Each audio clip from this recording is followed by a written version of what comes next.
फिर धर्म का फल क्या है? धर्म क्यों करें? तीसरा प्रश्न, भगवान अवतार क्यों लेते हैं? भगवान के अवतार लेने का कारण क्या है?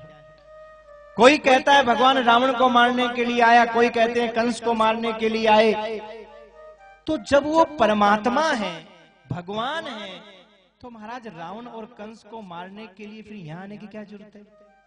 वहां बैठे बैठे मार दो ना, हम फट किया वहां खत्म महाराज, रावण खत्म और कंस खत्म। जरूरत ही नहीं इतना डंगा करने की, वन में जाने की, सीता के हरण कराने की, क्या जरूरत है भाई? तो भगवान अवतार क्यों लेते हैं महाराज? और अवतार लेते हैं तो कितने अवतार लेते हैं? पांचवा प्रश्न, जीव के जीवन का लक्ष्य क्या है?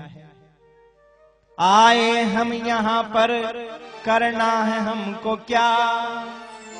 हे मेरे प्रभु बता दे, जाना हमें कहां? पता ही नहीं, बस जी रहे हैं। आज किसी को भी नहीं पता कि हमारे जीवन का उद्देश्य क्या है। इस मनुष्य शरीर धारण करने का उद्देश्य क्या है, किसी को नहीं पता महाराज। एक सज्जन बोले, महाराज ये मन जो है ना, ये बार बार ये काम क्रोध की ओर क्यों जाता है? भजन की ओर नहीं जाता, काम क्रोध की ओर बहुत जाता है महाराज। कामना ही महाराज मन में आती रहती है, मन इधर उधर दौड़ता रहता है, ये फालतू महाराज जाता है। चक्कर क्या है? ये महाराज जिंदगी का अभ्यास है। अभ्यास का मतलब कुकर सूकर गधा खच्चर बन के यही तो काम किए हमने जिंदगी भर। तो पुराना अभ्यास है ये, तो जन्म जन्मांतरों का अभ्यास है। उस समय भी हमें बीबी बड़ी अच्छी लगती थी, बच्चे बड़े अच्छे लगते थे, खाना पीना बड़ा अच्छा लगता था, कुकर शुकर में महाराज सब अच्छे लगते थे। एक बात देखो, आप कभी भी देखना महाराज, पशुओं को भी जो जैसे बैल है, बैल को मारेगा लेकिन गाय को कभी नहीं मारेगा। कभी मारते देखा आपने? उनका उनसे प्रेम है। पशु भी महाराज, ये अलग बात है, मनुष्य पशुओं से भी गिरा हुआ है जो स्त्री के ऊपर हाथ उठा लेता है। मनुष्य पशुओं से भी गिरा हुआ है, पर पशु भी इस मर्यादा का पालन करते हैं महाराज, वो स्त्री के ऊपर हाथ नहीं उठाते कभी भी, देखना आप। तो ये जो हमें पत्नी प्यारी लगती है, बच्चे प्यारे लगते हैं, घर गृहस्थी, ये तो हमारा पूर्व जन्म का अभ्यास है महाराज। ये विषय भोग हम पहले से भोगते आ रहे हैं, इसलिए इसके बारे में ज्यादा बताने की आवश्यकता नहीं है, क्योंकि तो जन्म जन्मांतर का महाराज हमको पता है। पता नहीं है तो भगवान के भजन का नहीं है, सत्संग का नहीं है, कथा का नहीं है, और इसमें जब बैठते हैं ना तो बड़ा जोर आता है महाराज। जो भजन करने वाले होते हैं ना, तो सोच लो कि पिछले जन्म में भगवान ने हमें मनुष्य बनाया था, और मनुष्य बनकर के हमने जरूर किसी अच्छे संत का संग किया है, साधक का संग किया है, इसलिए आज भी हमारा मन सत्संग में लग रहा है। अगर हमारा मन सत्संग में लगता है ना, कथा में लगता है ना, तो अपने आप को सौभाग्यशाली समझना कि पिछले जन्म में भी ठाकुर जी की हमारे ऊपर कृपा थी, और इस जन्म में भी हमारे ऊपर ठाकुर जी की कृपा हो गई। और अगर मन नहीं लगता है, कथा में बैठने के बाद मन ये करे कि चलना उठना बस हो गया, अरे भाई झाबर जी ने बुलाया, चलो मुंह दिखाना था दिखा दिया, चलो ना उठ करके चलो ना, अगर ऐसा मन कर रहा है ना, तो सोच लो पिछले जन्म में भी महाराज ऐसी कुकर सुकर में की होनी में डोलते रहे, और अब भी मन नहीं लग रहा है, इसका मतलब अगला जन्म फिर हमारा वही तैयार है। बुरा मत मानना मेरी बात का, लेकिन उदाहरण से समझाने में समझ में आ जाती है बात। हाँ, क्योंकि जन्म जन्मांतर का अभ्यास है। तो क्या जीव के जीवन का लक्ष्य यही है? कमा ले खा ले बाल बच्चे पैदा कर ले महाराज, उनको बड़ा कर दे मर जाए, क्या यही है लक्ष्य? क्या है? और छठा प्रश्न, ब्रूहि योगेश्वर कृष्णे ब्रह्मण्ये धर्म वर्मणि स्वाम काष्ठा मधुनोपेते, स्वाम काष्ठा मधुनोपेते धर्म कम शरणम गतः। हे भगवान, हे योगेश्वर, भगवान श्री कृष्ण के चले जाने के बाद में धर्म कम शरणम गतः, ये धर्म किसकी शरण में गया? ये महाराज छठा प्रश्न किया। सूत जी महाराज कहने लगे, सोनकादि महात्माओं, तुम प्रश्न पर प्रश्न किए जा रहे हो, मैं उनका उत्तर दिए जा रहा हूं, लेकिन मैंने अपने गुरुदेव सुखदेव महामुनि का तो ध्यान किया ही नहीं। पहले मैं अपने गुरुदेव सुखदेव महामुनि का ध्यान करूंगा और उसके बाद तुम्हारे इन प्रश्नों का उत्तर दूंगा। तो प्रथम स्कंद के दूसरे अध्याय के दूसरे और तीसरे श्लोक में सुखदेव महामुनि का ध्यान किया गया। यम प्रव्रजन्तमनुपेतमपेत कृत्यम, यम प्रव्रजन्तमनुपेतमपेत कृत्यम, द्वेपायनो विरह का तरया जुहाव, पुत्रेति तन्मयतया तरवोभिनेदु, तम सर्वभूत हृदयम मुनिमानतोस्मि। जो सर्वभूत हृदय श्री सुखदेव महामुनि हैं, उनको हम बारंबार प्रणाम करते हैं। सुखदेव जी कौन? बोले जो व्यास पुत्र बनकर के आए। ये कोई साधारण सुख नहीं है। राधा रानी के यहाँ रहने वाले और निरंतर कृष्ण नाम का गान करने वाले ये महाराज सुखदेव, जो राधा रानी की कृपा से, आशीर्वाद से हम सब जीवों पर कृपा करने के लिए, अगर महाराज सुखदेव भगवान ने ये भागवत न सुनाई होती तो क्या हमें सुलभ होती? इसलिए हम जीवों पर कृपा करने के लिए राधा रानी ने महाराज सुखदेव जी को भेजा कि जाओ और जाकर के कलयुग के जीवों के उद्धार के लिए भगवान के नाम का प्रचार करके आओ। महाराज निमित्त बनाया।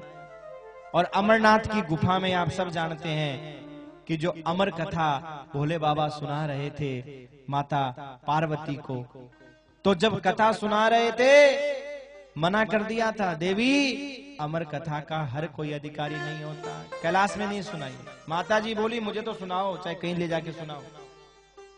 देखो देवी बात नहीं सुनाओ, और जिद कर लिया तो जहां आज भी वो बर्फ का शिवलिंग बनता है, उस अमरनाथ की गुफा में सब अपने चंद्रमा को भी नीचे छोड़ दिया, शेषनाग को भी छोड़ दिया, गंगा को भी छोड़ दिया, केवल शिव और पार्वती दो महाराज वहां बैठे। और वहीं पर सबसे पहले सुखदेव जी महाराज और प्रकट होते हैं। और जब माता पार्वती को नींद आ जाती है तो उस अमर कथा का हुंकारा देते हैं, राधे राधे ओम ओम बोल करके हुंकारा दे रहे हैं। और महाराज जब अमर कथा पूरी हुई और महाराज माता पार्वती की आंख खुली, अमर कथा क्या मालूम है क्या? ये भागवत कथा। इस भागवत कथा का उपदेश भगवान शिव ने माता पार्वती को दिया। मगर जैसे रामावतार की कथा का विश्राम होकर के कृष्णावतार प्रारंभ हुआ, माता पार्वती को नींद। सुखदेव जी महाराज ने मन में सोचा, राधा रानी ने विचार किया, अगर भोले बाबा को पता चल गया कि माता जी सो गई हैं तो वहीं कथा का विश्राम कर देंगे और जीवों को सुलभ नहीं होगी। ये तुरंत सुखदेव जी को भेजा और सुखदेव जी ने आकर के हुंकारा देना शुरू किया। जब महाराज विश्राम हुआ, माता पार्वती की आंख खुली, हाँ प्रभु आप वो सुना रहे थे राम जी का चरित्र, विश्राम करके अब कृष्ण चरित्र में। भोले बाबा बोले मैंने तो पूरी सुना दी। स्वामी जी मुझे नींद आ गई थी।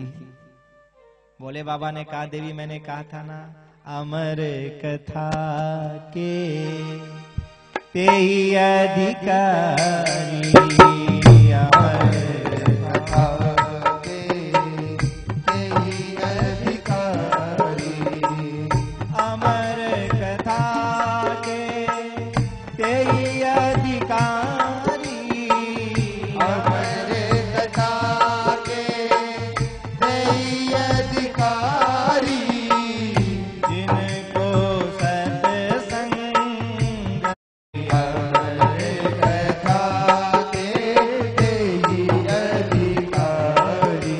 अरे देवी मैंने कहा था ना, तुम्हें कहा सुनाओ सुनाओ, सुना दी, लेकिन क्या हुआ? सो गई। पर एक बात समझ में नहीं आई, जब तुम सो गई थी तो फिर हुंकारा कौन दे रहा था? इधर उधर देखने लगे। सुखदेव जी ने सोचा बाबा छोड़ेगा नहीं, भाग लो यहां से। सुखदेव जी उड़े। अब देखिए यहाँ तो सुख रूप है, तोते का रूप है। तोता क्यों? सबसे पहले सुखदेव जी जो कथा सुनी ना वो इसी रूप में सुनी थी महाराज। मनुष्य का रूप तो बाद में व्यास जी की पत्नी के घर में प्रवेश करके धारण करके आते हैं, पहले सुख रूप में आए, इसलिए हम तोता सुखदेव जी के रूप में लगाते हैं। और ये फल है तो फल का पारखी तोता होता है, खट्टा या मीठा तोता जानता है महाराज। सुखदेव जी महाराज दौड़े, भोले बाबा ने कहा अच्छा हमसे चोरी और बच लेगा। हाथ में त्रिशूल लेके महाराज पीछे भागे, भागते भागते भागते अब और तो छुपने की जगह मिली नहीं, सीधे व्यास जी की पत्नी उबासी ले ली, छोटा सा रूप बनाया और जाके छुप गए महाराज। बोले बाबा दौड़े दौड़े गए, व्यास जी निकालो चोर को। अरे महाराज बात क्या है? अरे बोले अभी अभी एक चोर मेरी चोरी करके भागा और आपके आश्रम में आया। व्यास जी हंसने लगे, आप हंस रहे हो? बोले महाराज अगर ब्रह्मा जी कहे मेरी चोरी होगी तो समझ में आता है, विष्णु जी कहे कि चोरी होगी तो समझ में आता है, आपके यहाँ चोरी होगी? अब भोले बाबा के पास है क्या? सांप बिच्छू बागंबर, महाराज कौन चोरी करेगा? दे तो नहीं ले। हा? देखो शिव जी के मंदिर में चोरी हुई बहुत कम सुना होगा आपने, बालाजी के मंदिर में हुई, माता जी के मंदिर में हुई, क्योंकि छत्र छात्र श्रृंगार सिंगूर मिल ही जाता है। अब शिव जी को कौन छत्र चढ़ाए बेचारे घर? एक लोटा टांग दिया, दिन रात पानी पड़ता रहता है, बस ठीक है, मस्त है बाबा। तो कृपा हो गई, इतने कीड़ों में से हमारा एक नंबर आ गया और महाराज माँ के गर्भ से बाहर आ गए, कोई लुगाई बन गया, कोई आदमी बन गया, कोई मनुष्य महाराज, कोई स्त्री, कोई पुरुष बन करके पैदा हो गए हैं। तो अपनी औकात यही तो है, गर्भ के कीड़े की तो औकात है। हमने सब लोगों की औकात यही है गर्भ के कीड़े वाली। तो कहा पिताजी ये गर्भ के कीड़े गर्भ में भी काट रहे हैं, बाहर भी काट रहे हैं, लेकिन अंतर क्या है? बोले ये गर्भ वाले कीड़े कम से कम जो पेट के अंदर जो कीड़े ये अपना बना के तो नहीं काटते, लेकिन ये जो गर्भ से कीड़े बाहर चले गए ना ये अपना बना के काटते हैं। पहले तो अपना बनाएंगे, प्रेम बढ़ाएंगे और फिर महाराज मौका मिलते ही बगल में छुरी रखते, कट, मुख में राम, बगल में छुरी, पट काट दी महाराज। 100 भलाई 99 भलाई की एक गलती कर दी महाराज। आज से तुम अपनी जगह रहो। तो सुखदेव जी कहते हैं महाराज इन गर्भ के कीड़ों का अच्छा है, बाहर के कीड़ों से ये ठीक है, कम से कम भगवान का भजन तो बनता है। और ज्यादा दुख कब होता है? जब आदमी अपना बना करके काटे, दुख तब होता है महाराज कि वारे अपना बनाया और फिर 1 मिनट में इतना पराया कर दिया। हाँ तब बहुत दुख होता है, तब रोना होता है। इसलिए पिताजी मैं गर्भ में ठीक हूं, दुनिया का नजारा देखा हुआ है। अरे देख लिया दुनिया का सारा नजारा, ना हम किसी के ना कोई हमारा। देख लिया दुनिया का सारा नजारा, ना हम किसी के ना कोई हमारा। देख लिया दुनिया का सारा नजारा, हम किसी के ना कोई हमारा। ना हम किसी के ना कोई हमारा, ना हम किसी के ना कोई हमारा, ना हम किसी के ना कोई हमारा, ना हम किसी के ना कोई हमारा।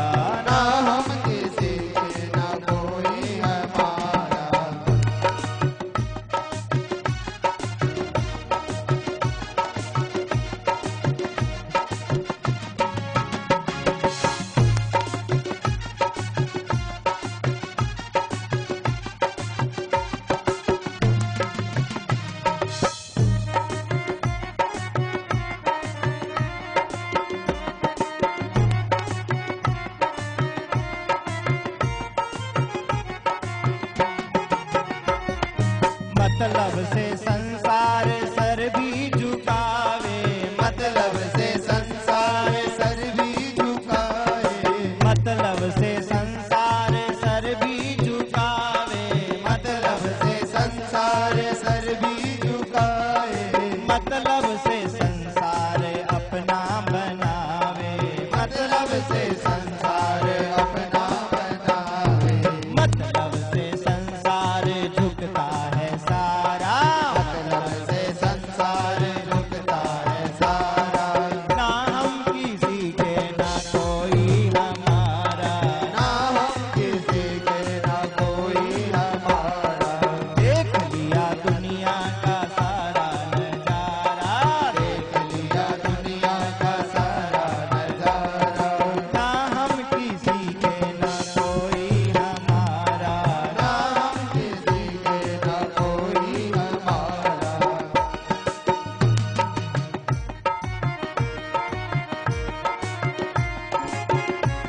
दिन के नाते को नाता कहें क्या, 2 दिन के नाते को नाता कहें क्या, 2 दिन के नाते को नाता कहें क्या, 2 दिन के नाते को नाता कहें क्या, 2 दिन के साथी को भ्राता कहें क्या, 2 दिन के साथी को भ्राता कहें क्या। बड़ी सुंदर बात। ये 2 दिन का नाता, क्या नाता माने भाई? फिर तो क्या होता जानते हो ना। और 2 दिन के साथी को क्या भाई कहें भाई?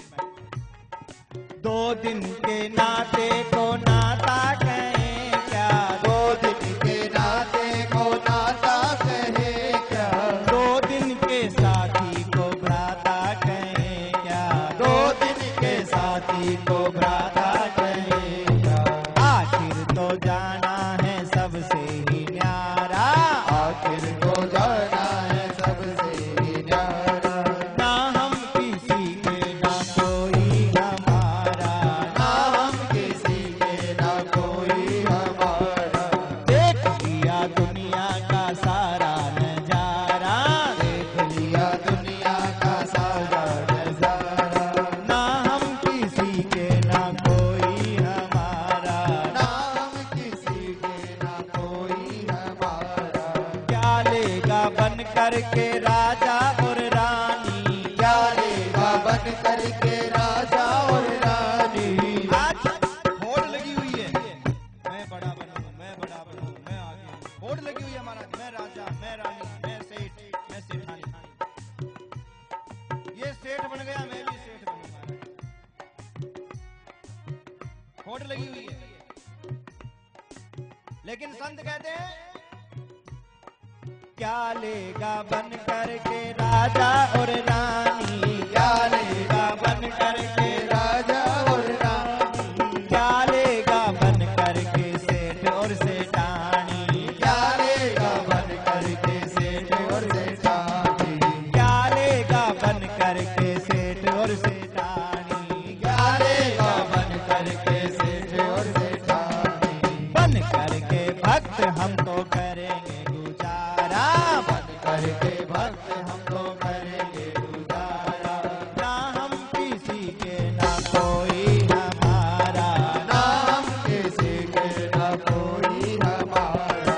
देख लिया दुनिया का सारा नजारा, देख लिया दुनिया का सारा नजारा, ना हम किसी के ना कोई हमारा, ना हम किसी के ना कोई हमारा।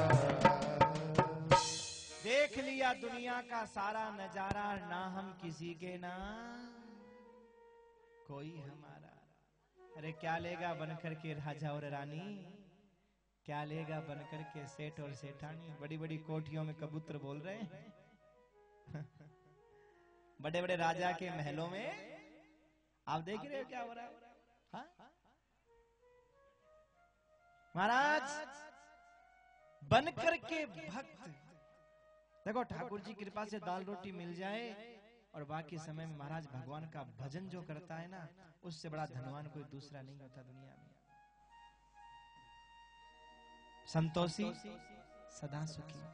अच्छा आप जानते हो आज हमारा असंतोष किस कारण है? रोटी खाने के लिए नहीं, रोटी तो भगवान सबको देता है। हमारा असंतोष पता है क्यों है? महाराज हमारे पड़ोस में बड़ी बिल्डिंग बनी हुई है और हमारी नहीं बने तो ऐसा हो सकता है क्या? हाँ?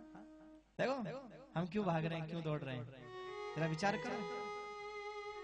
आज हर आदमी जो दुखी है ना, वो इसलिए नहीं रोटी की व्यवस्था करनी है उसको, इसलिए दुखी नहीं है।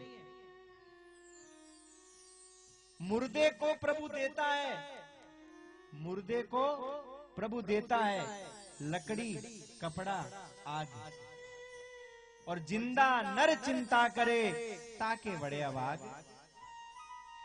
आपके गांव में कोई आदमी मर जाए, मान लो कोई जानकार नहीं हो, उसका अनाथ हो, मान लो कोई बाबा वैरागी हो, कैसा कोई नहीं है उसका यहाँ पर परिवार का, क्या उसको लकड़ी, कपड़ा, आग नहीं मिलेगी? बेटों से अच्छी मिलेगी? पूरा गांव मिलकर के देगा अच्छी मिलेगी महाराज। तो भगवान ने मरे हुए व्यक्ति के लिए उसके लकड़ी कपड़े आग की व्यवस्था की। जिंदा नर चिंता करे ताके बड़े अभाग। अब जिंदा आदमी चिंता कर रहा है कैसे होगा, क्या होगा, बेटी का ब्याह है, बेटे का ब्याह है, घर बनाना है, कितनी चिंता कर रहा है महाराज। ब्याह बेटी की चिंता की नहीं है, ब्याह उस डेकोरेशन की है, उस दिखावे की है जो हमारे भाई ने किया है, हमारे पड़ोसी ने किया है। हमारे पड़ोसी के ब्याह में महाराज इतनी बढ़िया सजावट हुई, इतना बढ़िया टेंट लगा, इतना बढ़िया डेकोरेशन, इतने बढ़िया पटाखे, इतना बढ़िया महाराज। आजकल तो लिफ्ट लाफ्ट पता नहीं क्या क्या चल गई है ऐसे ना, वो महाराज वो सब आई, तब हमारे भी आनी चाहिए।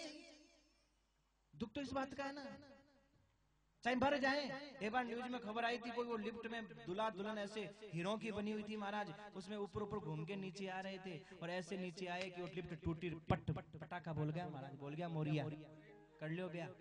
बा क्रेन पर बा कोई आ भाई मोरिया ही बोल गया विका था। यानी चिंता इस बात की है, दिखावे की। पड़ोस में बढ़िया बिल्डिंग कोठी बनी है, हमारी भी कोठी बननी चाहिए महाराज। ये लोग क्या कहेंगे, दुनिया क्या कहेगी। और इस चक्कर में महाराज दौड़ रहे हैं, भाग रहे हैं, दिन रात भाग रहे हैं। न तो बच्चों के लिए टाइम है, न पत्नी के लिए टाइम है, न पति के लिए टाइम है, न महाराज भगवान के नाम के लिए टाइम है, टाइम ही नहीं है। खूब दौड़ रहे हैं, खूब भाग रहे हैं, खूब महाराज झूठ बोल रहे हैं, खूब कपट कर रहे हैं। और कब महाराज वो बुलावा आ जाए, कब शरीर छूट जाए, कोई पता ही नहीं है।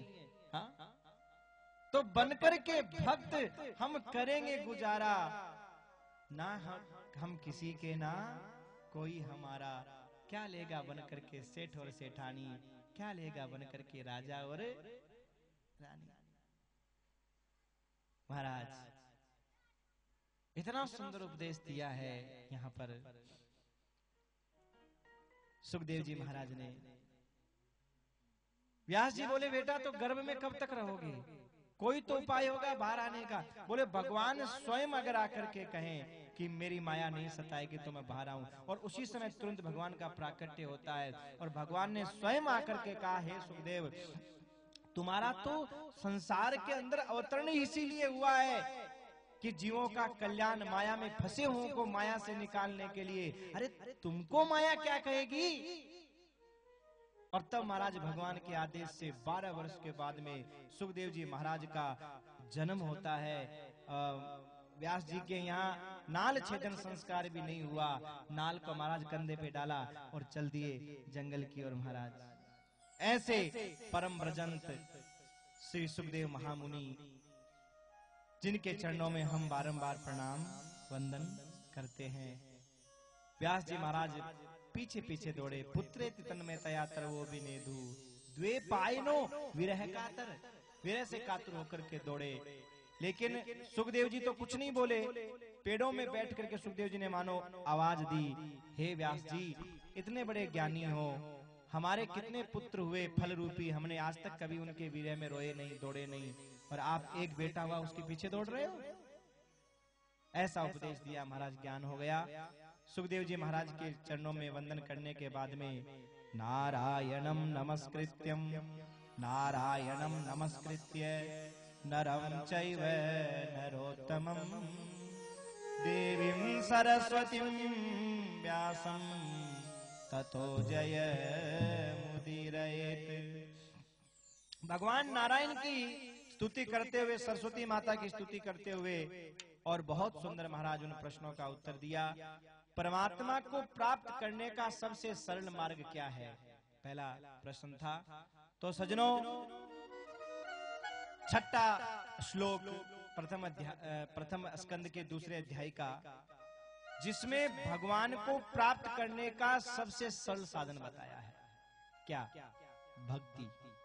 देखो, ज्ञान का मार्ग कठिन है, वैराग्य का मार्ग कठिन है, लेकिन भक्ति का मार्ग, ज्ञान के मार्ग में थोड़ी सी गलती हुई तुरंत पतन, और वैराग्य धारण करना तो बड़ा आसान है महाराज। वैरागी बनना आसान है क्या? बड़ा मुश्किल है वैरागी बनना, लेकिन भक्त बनना बड़ा सरल है। भक्ति का मार्ग यहाँ सबसे अच्छा बताया है। स वै पुंसो परो धर्मो यतो भक्ति रधोक्षजे अहेतुक्या प्रतिहता ययात्मा संप्रसीदति। सबसे सरल मार्ग है परमात्मा को प्राप्त करने का भक्ति।